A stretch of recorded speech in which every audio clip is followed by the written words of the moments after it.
Olá, eu sou Sara Kirchhoff e falo ao vivo dos estúdios da B3 em São Paulo.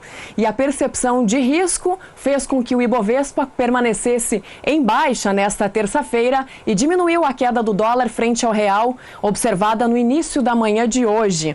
Hoje também o ministro da Fazenda, Henrique Meirelles, disse que ainda há a possibilidade de votar a reforma da Previdência este ano, mas o mercado teme que a aprovação de reformas de medidas provisórias no Congresso seja mais difícil do que o esperado.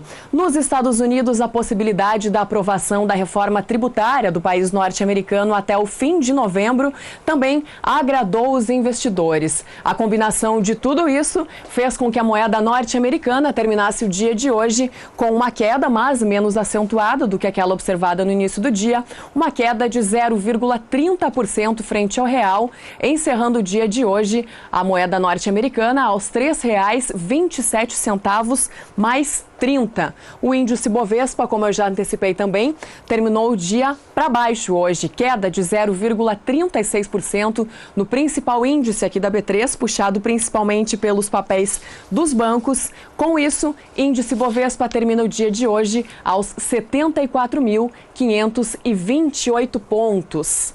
E a relatora da medida provisória que muda o sistema de cobrança do FUNRURAL, o Fundo de Assistência ao Trabalhador Rural, garantiu nesta terça-feira em Brasília que está pronta para votar o relatório final.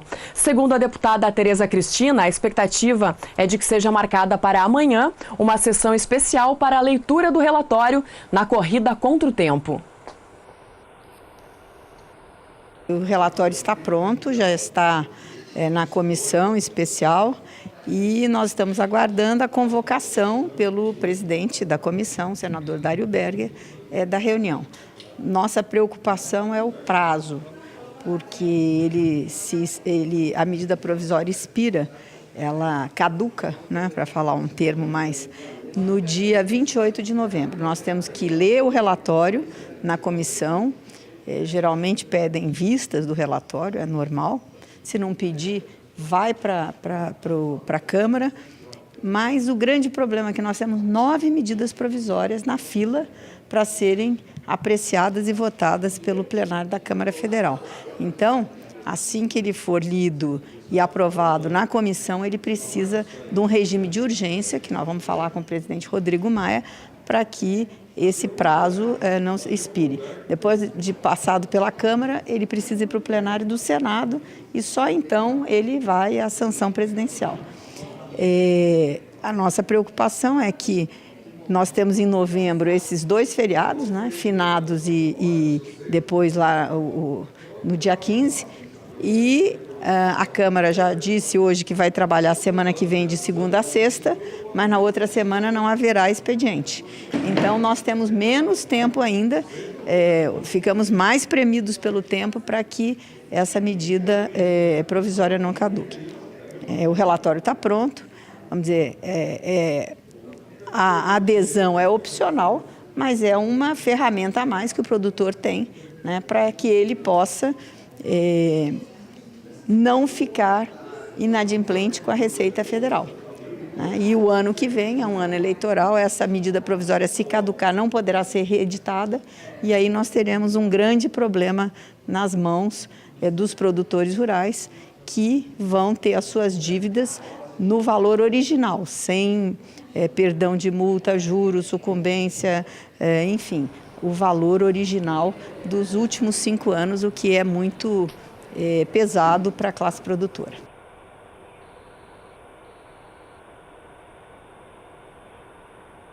E os produtores brasileiros pagam em média 86% a mais em insumos por causa da carga tributária e de burocracias relacionadas à importação de máquinas, defensivos e fertilizantes. É o custo de produção mais caro entre os países do Mercosul. É o que aponta um levantamento realizado pelo Sistema Farsul. Acompanhe na reportagem. O levantamento revelou disparidades entre os custos de produção agrícola no Brasil comparado com outros países do Mercosul. Também revelou o peso da carga tributária que incide sobre os bens de produção. O custo para se produzir grãos no Brasil é, em média, 79% mais alto que o custo argentino e 32% mais que o uruguaio. O peso dos impostos somado à queda nos preços das commodities vem diminuindo o lucro dos produtores. E muitos já pensam em desistir de algumas culturas, como no caso do trigo e do arroz. O trigo é mais complicado por causa do custo, né? O custo de plantio é muito alto. A gente vê outros países, só através da reportagem, como é alto para nós, né? O milho, vamos supor, 1 hectare de milho hoje precisa mais de 20 sacos, só da semente, né? Só da semente, né? Aí vem... Então o custo é alto. Eu não plantei, o milho plantei no passado, já desisti, esse ano não plantei. E pode olhar na região aí, milho só tem alguns pivôs aí, ninguém mais está plantando. E o trigo ano que vem, tenho certeza que vai diminuir mais ainda. O produtor rural de Cruz Alta, no noroeste do Rio Grande do Sul, é um dos muitos que vai desistir de plantar trigo. Eu acho que eu vou parar. Já venho parando há anos, né? Vem diminuindo. Esse ano só plantei 80 hectares e acho que ano que vem não vou mais plantar.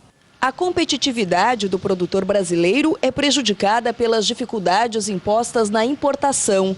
Enquanto argentinos e uruguaios podem adquirir insumos a preço de mercado internacional, no Brasil a compra de máquinas e equipamentos e outros produtos sofre uma série de restrições para proteger a indústria brasileira.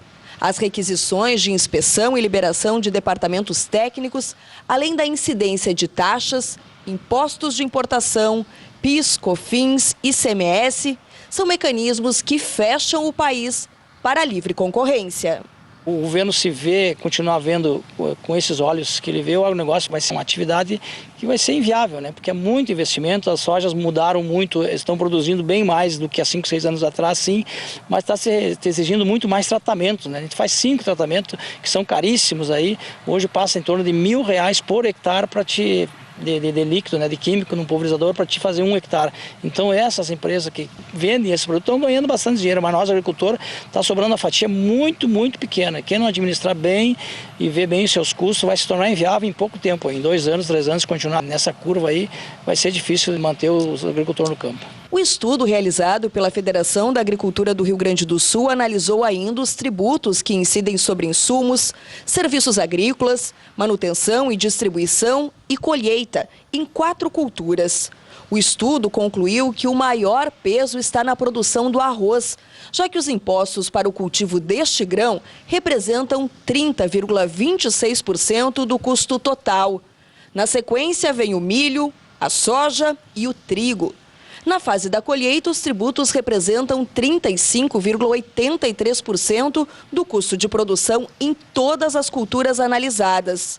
No caso de produtos específicos, como máquinas agrícolas, o estudo revela que o preço cobrado poderia ser diminuído em 1/4 se houvesse isenção de impostos para bens de capital, exemplo do que ocorre em outros países. Já os adubos, fungicidas e pesticidas poderiam ter o custo reduzido em 20%.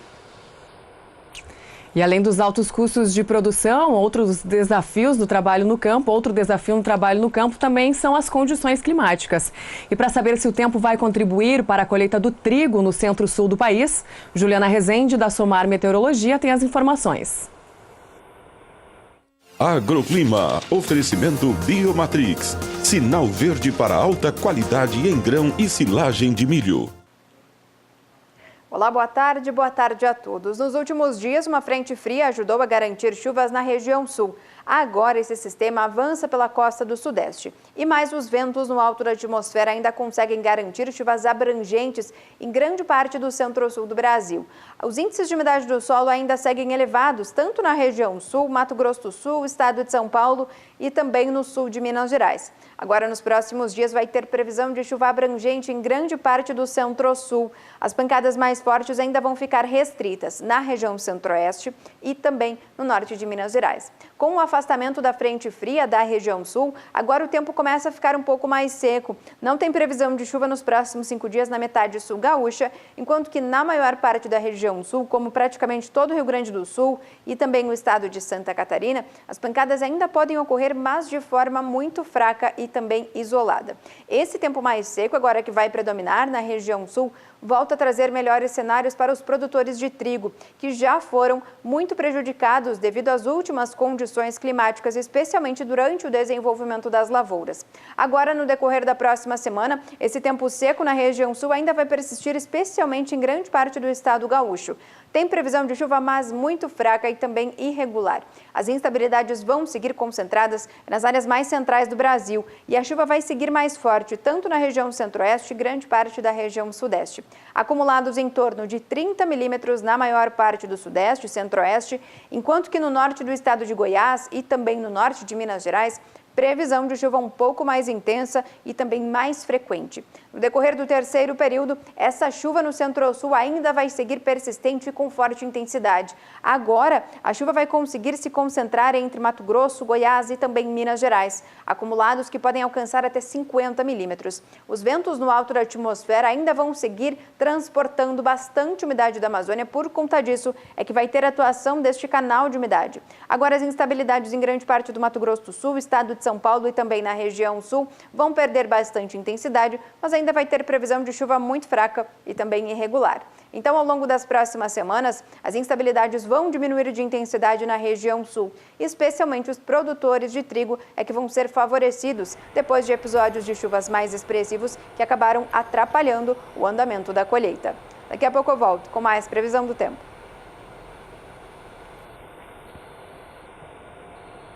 Finalmente uma boa notícia, então, para os produtores de trigo no Rio Grande do Sul. E veja depois do intervalo os impactos para o Brasil com a quebra na safra de laranja lá nos Estados Unidos. Nós já voltamos. Mercado do Campo está de volta, falando ao vivo dos estúdios da B3 em São Paulo. E a Bolsa Futura de Nova York registrou preços mais baixos para o café arábica nesta terça-feira, influenciado pela firmeza do dólar e também por fatores técnicos. Outro fator baixista que segue aí pressionando as cotações do café arábica é a previsão de um tempo mais favorável para a produção de café aqui no Brasil para a próxima safra, com previsão de chuvas nas regiões cafeeiras. Começamos destacando então hoje o café arábica na Bolsa Futura de Nova York. Os contratos que vencem em dezembro deste ano tiveram uma queda de 0,63%, passando para $1,25 por libra-peso nos últimos negócios.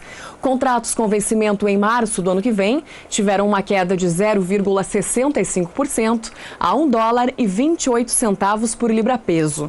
Contratos com vencimento em maio de 2018, queda de 0,68% por $1,30 por libra-peso. E o café e o contrato com vencimento em julho de 2018 ficou a $1,33 por libra-peso nos últimos negócios. Passamos para o café robusta na Bolsa Futura de Londres, que seguiu essa tendência de queda também do café arábica lá na Bolsa de Nova York, mas as quedas para o café robusta foram ainda mais acentuadas nesta terça-feira. Começamos destacando os contratos com vencimento em novembro deste ano, que caíram 2,21% nesta terça-feira, passando para $1.902 a tonelada. Contratos com vencimento em janeiro do ano que vem, queda de 1,67% por $1.878 a tonelada. Contratos com vencimento em março do ano que vem, queda de mais de 1,5% por $1.860 a tonelada. E contratos com vencimento em maio de 2018, a mesma queda de 1,58%, com o valor de $1.867 a tonelada. A queda do café robusta ela acabou sendo mais acentuada também por causa da entrada da safra no Vietnã, que é o principal produtor do café robusta ou conilon no mundo. Terminamos com o café BMF Bovespa, negociado aqui na B3 em São Paulo, que hoje também apresentou queda nos principais contratos negociados aqui na Bolsa de São Paulo. Os contratos que vencem em dezembro deste ano, por exemplo, caíram 0,80%, passando de $156 para $154,75 a saca. Contratos com vencimento em março do ano que vem Foram 220 contratos negociados pelo valor de $159,25 a saca, em queda de 0,69%. Contratos com vencimento em setembro de 2018, mês referência no mercado do café, em queda de 0,75%, passando de $160,65 para $159,45 a saca. E por último, contratos com vencimento em setembro de 2019, com uma queda um pouquinho acima, de 0,84%, passando de $172,45 a saca para $171 a saca. Fechamento do café hoje em queda, portanto, tanto na Bolsa de Nova York como na Bolsa de Londres e também aqui na B3 em São Paulo. E o aumento na demanda nos Estados Unidos, há aumento na demanda dos Estados Unidos pelo suco de laranja brasileiro, é isso mesmo. Primeiro foi o greening, que prejudicou a produção lá na Flórida, e depois os efeitos dos furacões, principalmente o furacão Irma, causaram então estragos devastadores na produção, resultando na pior safra de laranja do país norte-americano dos últimos 70 anos. Já nos 3 primeiros meses da safra 2017 e 2018, as exportações brasileiras de suco de laranja para o destino já registraram um forte aumento. E sobre este assunto, o jornalista Walter Puga Júnior conversou com o diretor executivo da Citrus BR, Ibiapaba Neto, e é o que nós vamos ver agora. Ibiapaba, muito obrigado por ter vindo. Vamos falar sobre o que ocorreu nos Estados Unidos, porque depois de uma redução forte já na produção americana, tivemos agora os furacões. Os furacões prejudicaram mais ainda a produção americana de laranja? Puga, primeiro é um prazer estar aqui mais uma vez. Sem dúvida, o furacão Irma, que afetou fortemente uma parte do Parque Citrícola da Flórida, está trazendo aí prejuízos enormes para aquele mercado. A primeira estimativa do Departamento de Agricultura dos Estados Unidos, o USDA, fala de uma safra de 54 milhões de caixas, que ainda pode ser revista para baixo, visto que fala-se no mercado que nem todo o impacto do furacão foi assimilado, foi contabilizado. Bem, seja como for, a gente está falando de pelo menos 20 milhões de caixas que foram ao chão e não vão ser aproveitadas pelo aquele mercado. Bom, o mercado americano já sofre uma redução na produção acentuada. Os Estados Unidos, na região da Flórida, chegou a produzir mais de 170 milhões de caixas. Na verdade, chegou a produzir 250 milhões de caixas. Em 2004, esse era o número, 250 milhões de caixas. Aí ele veio reduzindo, a gente teve furacão em 2004, 2005, 2006. Aí caiu para 150 milhões de caixas, espalhou o greening, que é essa doença terrível que afeta quase 100% dos pomares da Flórida. Veio caindo, caiu para 70, 60 e poucos milhões de caixas e agora a gente está aí na iminência de uma safra em torno de 50 milhões de caixas. Isso significa que a produção de suco lá estará bem reduzida comparando aí com os últimos 10 anos. Isso é um sinal de uma redução que traria benefício para o produtor brasileiro, para a indústria exportadora brasileira? Num primeiro momento, sim, porque, como eu falei, se a gente pensar em uma quebra de 20 milhões de caixas, a gente está falando mais ou menos em 400 milhões de litros de suco pasteurizado, o NFC, que vão deixar de ser feitos dentro dos Estados Unidos e vão precisar vir de algum mercado, e o Brasil, sem sombra de dúvida, vai ser o principal fornecedor. 400 milhões de litros, a gente está falando alguma coisa mais ou menos em torno de 70 mil toneladas de suco concentrado equivalente a 66 graus Brix, que é o que a gente exporta. Então, sim, é um potencial importante, isso pode trazer aí um aumento considerável nas exportações. Claro que a gente está falando de um mercado potencial, não significa que a gente vá vender todas essas 70 mil toneladas ou 400 milhões de litros, mas está lá, de repente pode ser uma boa oportunidade. Pelo menos uma parte disso, a gente acredita que o mercado brasileiro deve se beneficiar. O problema é no longo prazo, porque à medida que a Flórida sofre com os impactos da redução do seu parque citrícola, isso vai afastando o consumidor americano da cultura do suco de laranja e aí todo mundo perde. Diga, você vê preços melhores no futuro diante dessa escassez de suco lá? Ou nós teremos dificuldade para valorizar o suco? Porque no mercado futuro, em Nova York, suco já subiu de preço, né? Bem, vamos lá, eu posso falar aqui o que está para trás, na associação, não convém a associação fazer projeção de preço. Mas olhando um pouco o que aconteceu nas últimas semanas, principalmente depois do Irma, me dá a impressão que o mercado, de certa forma, já vem precificando essa diminuição na oferta de suco, que é uma coisa absolutamente natural que aconteça. Como vai ficar para frente, eu não sei. Olhando do ponto de vista de estrutura, quando a gente olha os dois principais parques citrícolas, que é Brasil e Flórida, felizmente a gente tem uma safra abundante esse ano, uma safra em torno de 374 milhões de caixas, que é uma safra bem acima da média, 50% maior do que a safra passada, que foi bem abaixo da média, tá? E isso vai garantir que a gente tenha suco suficiente para abastecer os principais mercados. Claro, isso traz uma dificuldade logística, porque o principal suco que a gente vai fornecer para os Estados Unidos, adicionalmente, é o suco fresco, que ocupa 6 vezes mais espaço no navio do que um suco concentrado. Então, algum desafio logístico para entregar suco para todo mundo vai ter. Agora, é um bom desafio. Os preços tendem a melhorar diante dessa situação ou há dificuldade para ganho de preço no mercado de suco de laranja? Bem, vamos lá. Mais uma vez, o mercado ele vai se adaptar do jeito que ele tiver que se adaptar. O que a gente tem que ter em mente é que são 3 grandes fundamentos que fazem a precificação desse mercado. O primeiro é a demanda. O segundo é a oferta de fruta. Então, quer dizer, primeiro, quanto suco que o mercado está tomando vai precisar? Quanto de fruta eu tenho para fazer suco para entregar para esses mercados? E o terceiro é o estoque, quer dizer, quanto de suco eu trouxe da safra velha para a safra nova, que me ajuda ali a regular no período de escassez. Desses 3 pilares, o único que é mais, vamos dizer assim, ainda um pouco problemático é a demanda, que a gente vem sofrendo com uma queda de consumo já há alguns anos, embora 2016 tenha sido um ano que o consumo, entre aspas, só recuou 1,3%, quer dizer, quase estável. Então foi um bom sinal quando a gente fala de demanda. A gente já chegou a cair 5% de um ano para outro. Então a demanda a gente sabe como é que está, ela está ali caindo quase para o estável.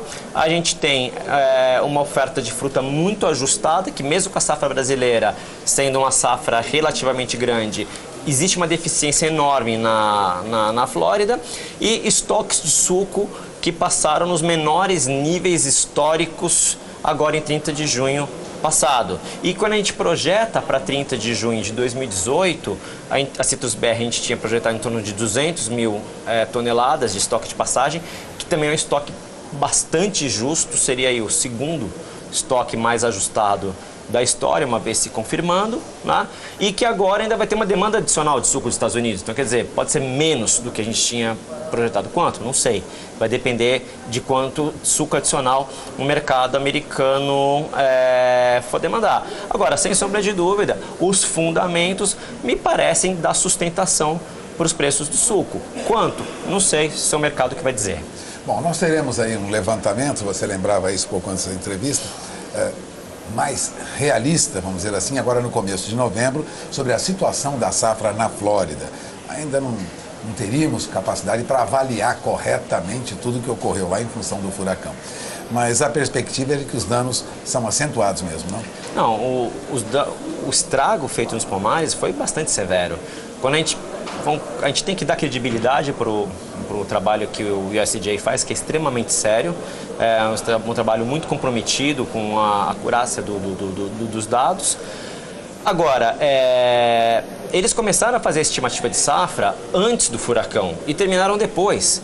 Então, quer dizer, é muito difícil para que, por melhor que seja a metodologia deles, que eles realmente acertem em cima da pinta todo o dano que os furacões causaram. Então, dia 9 de novembro vai vir a primeira reestimativa, que pode ser que traga alguma novidade, algum ajuste no número. O Florida's Mutual, que é uma entidade de citricultores nos Estados Unidos, soltou uma nota dizendo uma safra em torno de 30 milhões de caixas, 31 milhões de caixas. É um número baixíssimo, quer dizer, isso se confirmando, realmente o mercado americano vai precisar de muito suco. Eu, particularmente, não acredito que chegue a tanto, 30 milhões de caixas. Agora, se vier alguma algum ajuste por parte do USDA também não vai ser novidade. E se ficar mesmo nos 54 milhões de caixas, já é a menor safra em, sei lá, 70 anos. Então, o problema já está posto à mesa, independente de você ter uma redução ou não dessa estimativa de safra, e cabe à citricultura brasileira, às indústrias brasileiras, ao tricor brasileiro, ajudar o mercado americano nesse momento de dificuldade. Bom, você acaba de ouvir Ibiapaba Neto, ele é diretor executivo da Citrus BR, a entidade que congrega os exportadores de suco de laranja do Brasil. Está aí um mercado que o Brasil deve atender diante desse dano que ocorreu lá nos Estados Unidos, no cinturão citrícola, né, na área citrícola da Flórida, que fornece, lógico, a base para produzir todo esse suco que os americanos consomem e compram de fora também. Aliás, os americanos já compram, você comentava também agora há pouco, 20% da produção brasileira, é isso? Em torno de 20% do que a gente exporta para eles, que a gente exporta, do total que a gente exporta, 20% vai para o mercado americano, mais ou menos, né? E eles importam bastante outros mercados também, eles importam bastante do México, da Costa Rica, então eles são importadores de suco. São grandes consumidores. É o maior mercado de suco de laranja do mundo, eles consomem sozinhos em torno de 600 mil toneladas de suco de laranja, de um consumo mundial em torno de 2 milhões de toneladas. Então, é quase 50%, ali, um pouco menos de 40% do mercado internacional está nos Estados Unidos. São clientes importantes para o Brasil. São clientes muito importantes. Nós temos fábricas nos Estados Unidos, nossas empresas têm fábricas lá, há investimentos também em pomares de brasileiros na Flórida, e a gente espera que a gente tenha sempre uma Flórida forte, um mercado consumidor de suco de laranja forte com uma Flórida forte. Isso faria muito bem para o mercado brasileiro, não uma Flórida com uma produção fraca e um consumo fraco. A gente precisa virar o ponteiro para o outro lado, né? Nesse primeiro momento pode ser uma boa notícia, mas no longo prazo isso preocupa um pouco. Bom, agradeço aqui a presença de Ibiapaba Neto. Repito, o diretor executivo da Citrus BR, a entidade que congrega os beneficiadores, processadores, né, e distribuidores, exportadores de suco de laranja. Bom, suco de laranja em grande quantidade para o mundo. Obrigado, Ibiapaba. Eu que agradeço, um prazer. Voltamos ao programa.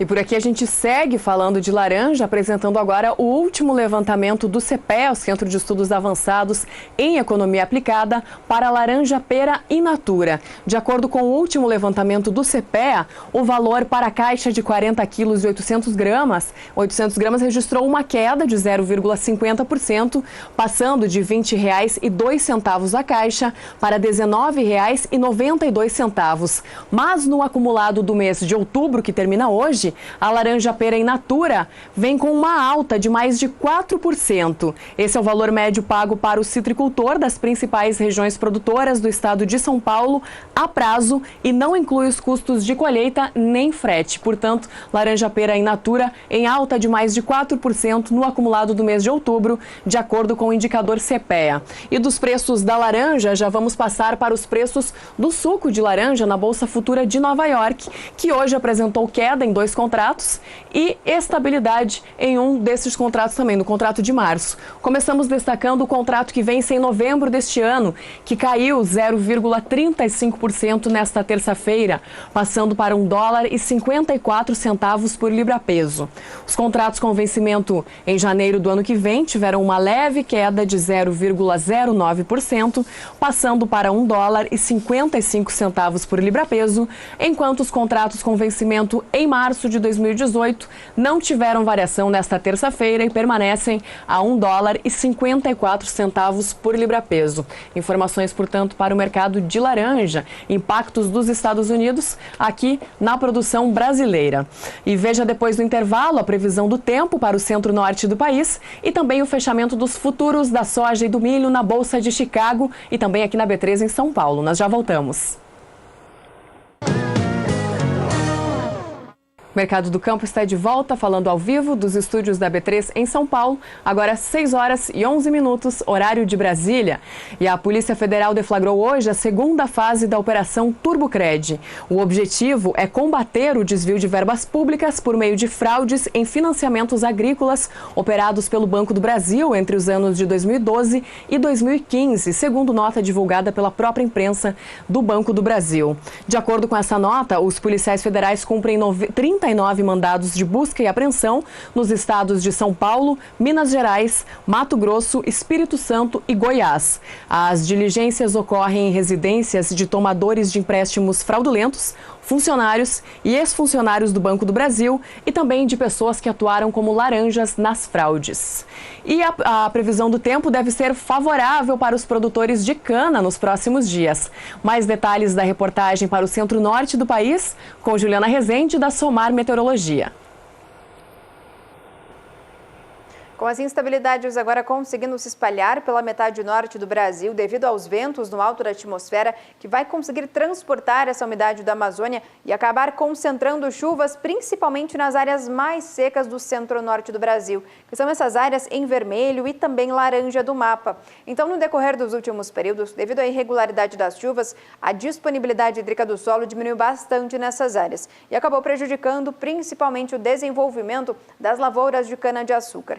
Agora, nos próximos dias, o cenário volta a ser mais otimista, porque as instabilidades vão conseguir se espalhar, vai ter previsão de acumulados de até 30 milímetros no interior da Bahia. Agora, no estado do Tocantins, o acumulado não vai passar de 15 milímetros, enquanto que na região nortista, pancadas mais abrangentes, só que o volume de chuva vai ser mais expressivo nas áreas mais a oeste da região norte, como entre o Acre e também o estado do Amazonas. No decorrer do período seguinte, essas instabilidades vão ainda ganhar mais intensidade. No interior do Nordeste, vai ter previsão de acumulados de até 70 milímetros na faixa oeste da Bahia. E essa chuva vai ser abrangente em grande parte da metade norte. Na região norte, previsão de acumulados em torno de 30 milímetros entre o Amazonas e também Pará, enquanto que no estado do Tocantins, a chuva ainda vai seguir um pouco mais forte e os acumulados podem alcançar até 50 milímetros.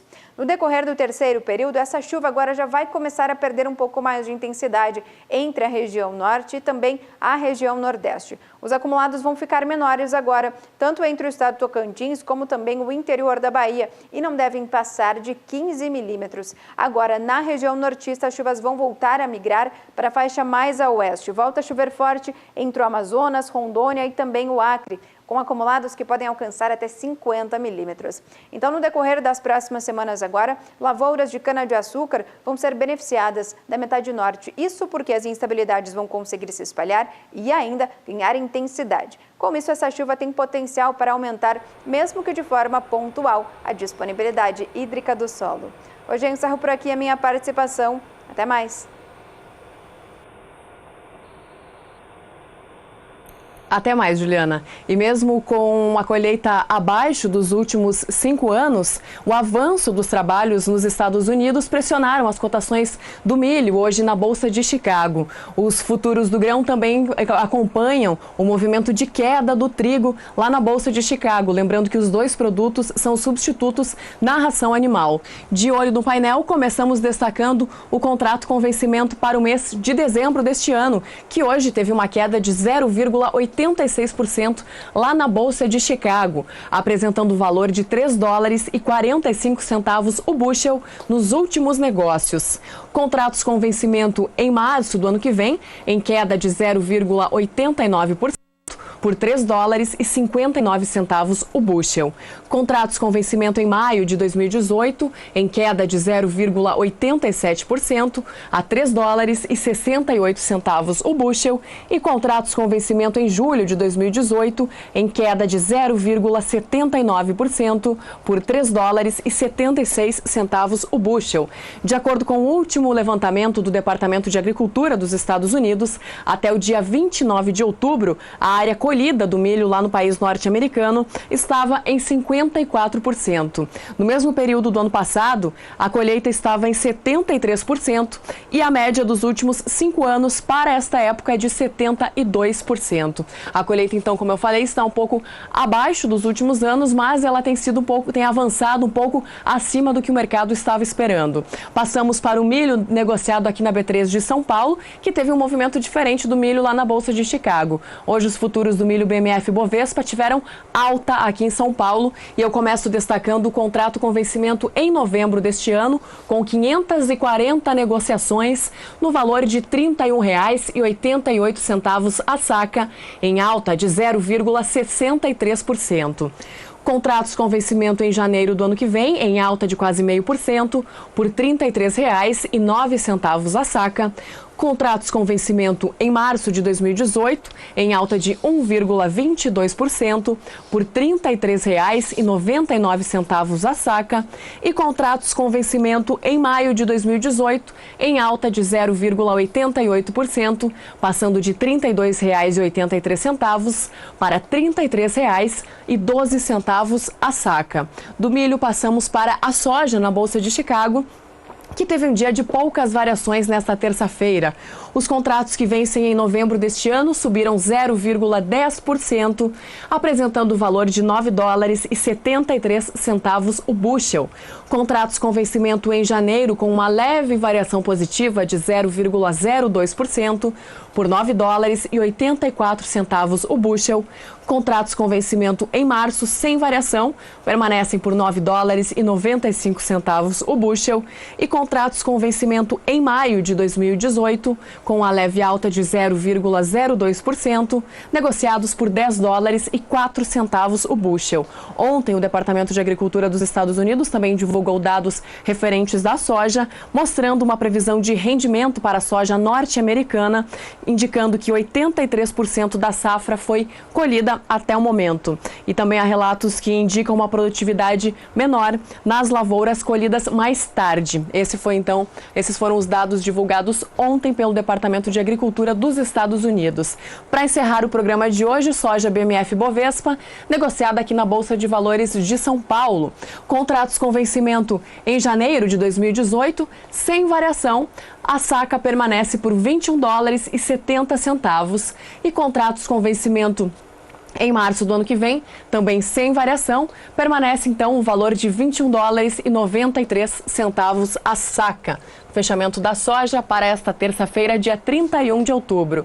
Com isso, o Mercado do Campo de hoje vai ficando por aqui. Lembrando que a gente volta amanhã às 5h35 da tarde, horário de Brasília. E você pode seguir acompanhando a nossa programação em nosso canal no YouTube e também no site sba1.com. Te vejo amanhã. Até lá!